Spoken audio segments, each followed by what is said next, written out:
এবার যে আমি আসলেই খুবই খুশি, কারণ হচ্ছে যে মানে একটা পর্যায়ে গিয়ে আমার গাড়ি আমার টাকা যাবে, আমি হতাশ হয়ে গেছিলাম যে মানে লক ভেঙেই ফেলতে হবে।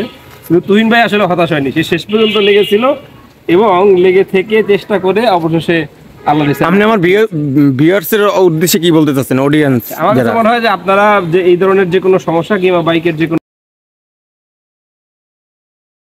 দিলাম। আসসালামু আলাইকুম বন্ধুরা, কেমন আছেন? আলহামদুলিল্লাহ অনেক ভালো আছেন আশা করি। আমি Mohammad Tuhin Khan, bike servicing BD YouTube channel থেকে আজকে আপনাদের আবার নতুন রিভিউ নিয়ে চলে আসলাম।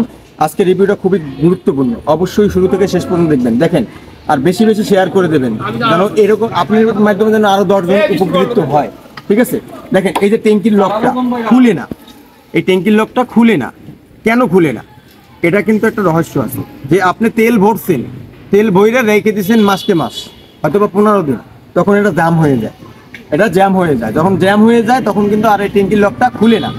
এখন এটা খোলার প্রসেসটা কি? আপনি খুলতে যাচ্ছেন কিন্তু আপনি খুলতে পারতেছেন না, ভাঙে মালা।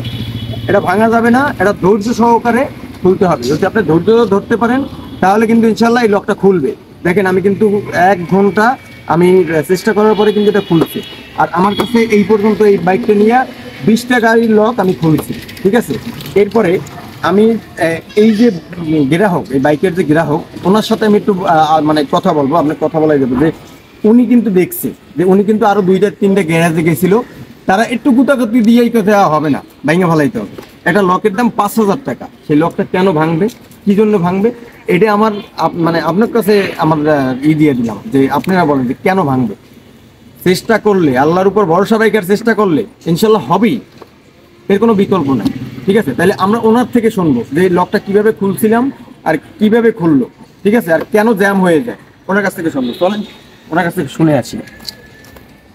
আসসালামু আলাইকুম ভাইয়া। ওয়ালাইকুম সালাম। আসলে আমার এই গাড়িটা আমি আসলে মাসে একবারের বেশি তেল নেই, একবার তেল নেই পুরো মাসটা, যার ফলে খুব একটা খোলা হয়। এখন গত মাসে তেল নেওয়ার পরে আমি খুলি নেই, এই মাসে এসে যখন গতকালকে রাতে খুলতে গেছি দেখি যে এটা খুবই জ্যাম হয়ে গেছে এবং এর ভিতরে অনেকগুলো মরিচা ছিল। এই মরিচার কারণে কোনোভাবেই চাবি ঢুকতেছিল না, এবং চাবি এখন তো চাবি পুরোটা ঢুকছে, তখন চাবি জাস্ট এই মুখেই আটকে ছিল, কোনোভাবেই ঢুকতেছিল না। তারপরে রাত্রে আমি একটা গ্যারেজে যাই, সেখানে একজন অনেক কিছুক্ষণ চেষ্টা করে বলে যে না, এটা মনে হয় ভেঙে ফেলতে হবে, আপনার পুরো লকের সেট চেঞ্জ করতে হবে। এখন লকের সেটের দাম তো অনেক, শুনে আমি একটু টেনশনে পড়ে যাই। তারপরে আমাদের এই তুহিন ভাইয়ের কাছে আসি। তুহিন ভাই তো আমার এই গাড়ির কাজ এর আগে অনেক সময় করেছে এবং আমার জানা আমাদের সে অনেক ভালো কাজ করে। তারপরে আমি কিছুটা আসলে টেনশনেই পড়ে যাই। তারপরে তুহিন ভাইয়ের কাছে আসার পরে প্রায় 1-1.5 ঘন্টা তুহিন ভাই তো প্রাণপণ চেষ্টা করার পরে এক পর্যায়ে আমি ভাবলাম যে মনে হয় আমার এটা হবেই না, আমি আসলে হতাশ হয়ে গেছে। কিন্তু তুহিন ভাই হতাশ হয়নি, সে শেষ পর্যন্ত চেষ্টা করেই গেছে এবং তার এই সর্বশেষ চেষ্টার ফসল হিসাবে প্রায় 1-1.5 ঘন্টা পরিশ্রমের পর অবশেষে আমার এই লকটা খুললো এবং আমি গাড়িটা নিয়ে আল্লাহর ইচ্ছে বের হতে পারছি। তো তুহিন ভাইকে অসংখ্য ধন্যবাদ এই লকটা খুলে দেওয়ার জন্য, কারণ এই লকটা না খুললে আমার আসলে এখন অনেকগুলো টাকার ক্ষতি হয়ে যেত। আর আমি বাহিরেও 1-2 জায়গায় কথা বলছিলাম, সবাই বলছে যে আসলে এটা ভাই আপনার পুরো তালাই লকের সেট চেঞ্জ করতে। আচ্ছা, আমি যে মানুষের পাশে দাঁড়াইতে চাই, আপনি কি বুঝতে পারছেন? এবার যে আমি আসলেই খুবই খুশি, কারণ হচ্ছে যে মানে একটা পর্যায়ে গিয়ে আমার গাড়ি আমার টাকা যাবে, আমি হতাশ হয়ে গেছিলাম যে মানে লক। এটা স্ক্রু ড্রাইভার নিলাম চিকন, তারপরটা প্লাস নিলাম, এই যে প্লাস দিয়ে এই যে কোন জায়গায় ধরি দেখাও, দড়িটা সুন্দর করে এরকম মোড় দিতে হবে। এটা কিন্তু ভিতরটা কিন্তু বুঝে গেছে, দেখেন ভিতরটা কিন্তু বুঝে গেছে। এটা কিন্তু সুন্দর করে একদম ইজি করে নিতে হবে। হ্যাঁ, ঠিক আছে, এই যে একদম পুরো ইজি করতে হবে। ঠিক আছে, তারপরে অক্লান্ত পরিশ্রম করতে হবে এই জায়গায়, তারপরে কিন্তু এটা খুলবে। আপনি যদি মানে একটু মোড়ামুড়ি করে করেন, এরপর জোরে দেওয়া যাবে না, এটা একটু সহায় দিতে হবে। এই আমি যেদিন দিলাম, দেওয়ার পরে চাবি ঢুকে দিলাম, আল্লাহ, এই যে এটা কিন্তু খুললে গেছে। এই যে দেখেন, আলহামদুলিল্লাহ। ওকে, এই টেকনিকটা আপনার জানা দরকার।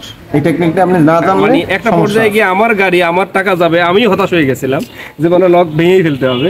কিন্তু তুহিন ভাই আসলে হতাশ হয়নি, সে শেষ পর্যন্ত লেগেছিল এবং লেগে থেকে চেষ্টা করে অবশেষে আল্লাহ দিয়েছে। আপনি আমার ভিউয়ার্স এর উদ্দেশ্যে কি বলতে চাচ্ছেন? অডিয়েন্স আমার কাছে মনে হয় যে আপনারা যে এই ধরনের যে কোনো সমস্যা কিংবা বাইকের যে কোনো অসুবিধা নিয়ে তুহিন ভাইয়ের কাছে আসতে পারেন এবং পরামর্শ নিতে পারেন। যে কোনো পরামর্শ নিতে পারেন। আশা করি আপনাদের বাইকের যে সমস্ত সমস্যাগুলো আছে এগুলোর একটা চমৎকার সমাধান আপনারা পাবেন ইনশাল্লাহ। আবার আপনি এই ধরনের সমস্যা যদি পড়েন, একটু আমার সাথে পরামর্শ করেন। আমি তো আপনাদের বন্ধু, আপনারা হাত বাড়াই দেন, আমার হাত বাড়ানো আছে। আমি কিন্তু আপনাকে বন্ধু হতে চাই, আমি নিঃস্বার্থে আপনাকে সাহায্য পান, উপকার করতে চাই। আপনারা যদি উপকার না নেন তাহলে তো আমার কিছু করার নাই ভাইয়া। যাই হোক, আমি এই লকটা অনেক কষ্ট করে খুলছি, কিন্তু উনি কিন্তু ধৈর্য হারা হয়ে গেছিল, কিন্তু আমি ধৈর্য হারা হইনি। কেননা আমি জানি আল্লাহর উপর ভরসা রাখলে আর চেষ্টা করলে কখনো বিফল যাবে না, ইনশাল্লাহ হবেই। আপনারা এই ভিডিওটা শেয়ার করবেন, আর আপনার কাছে রিকোয়েস্ট যে একটু লাইক করবেন। এত পরিশ্রম করে ভিডিও বানাই, যদি আপনারা লাইক না করেন তাহলে আমার খুব কষ্ট হয়। ঠিক আছে, তাহলে ভালো থাকবেন। আজকে এই পর্যন্তই, আসি। আসসালামু আলাইকুম। Thank you.